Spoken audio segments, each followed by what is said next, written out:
একটা দেশ লুটপাট হয়েছে, সেই লুটপাটের জায়গাটা আপনাদের সামনে রেখে তুলে ধরলাম। এবং সেই লুটপাটের টাকা কোথায় গেছে তাও আমরা জানি না। আর 40,000 কোটি টাকা যদি বলা থাকে, আগেও বলেছে যে একটা ব্যাংক থেকেই 23,000+ ক্রোড়, সেই টাকাটা কোথায় গেছে আমরা বলতে পারবো না। কালকে সিদ্ধান্ত হয়েছে, অত্যন্ত কঠিনভাবে বলা হয়েছে যে এই ব্যাংক এবং অন্যান্য ব্যাংক, শুধু একটা ব্যাংক না, 12টা কি 13টা ব্যাংক, কটা ব্যাংক, 13টা ব্যাংক ইনভলভ, কম বেশি সবচেয়ে বেশি জনতা ব্যাংক। এখানে গতকালকে মাননীয় গভর্নর সাহেব ছিলেন বাংলাদেশ ব্যাংকের।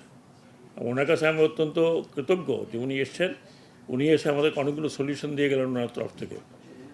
ওখানে বলা হলো যে প্রত্যেকটি bank including Bangladesh bank, security exchange commission, যারা যারা ইনভলভ এই টাকা দেওয়ার পিছনে, প্রত্যেকের বিরুদ্ধে ইনকোয়ারি হবে এবং প্রত্যেকের বিরুদ্ধে মামলা করতে হবে।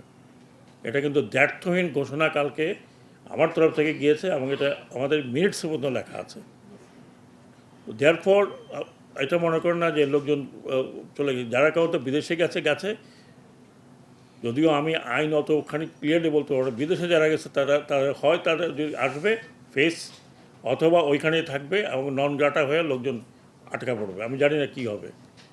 আই হ্যাভ অলরেডি আস্কড আপনার ইসেকে, স্বরাষ্ট্র মন্ত্রণালয়, যে দরকার ওদের পাসপোর্ট বাতিল করবেন ইনকোয়ারির পরে। কারণ আমরা এইভাবে লোকজনকে ছেড়ে দিতে পারি না, যারা এতগুলো শ্রমিকের ভবিষ্যৎ নিয়ে ছিনিমিনি খেলেছে।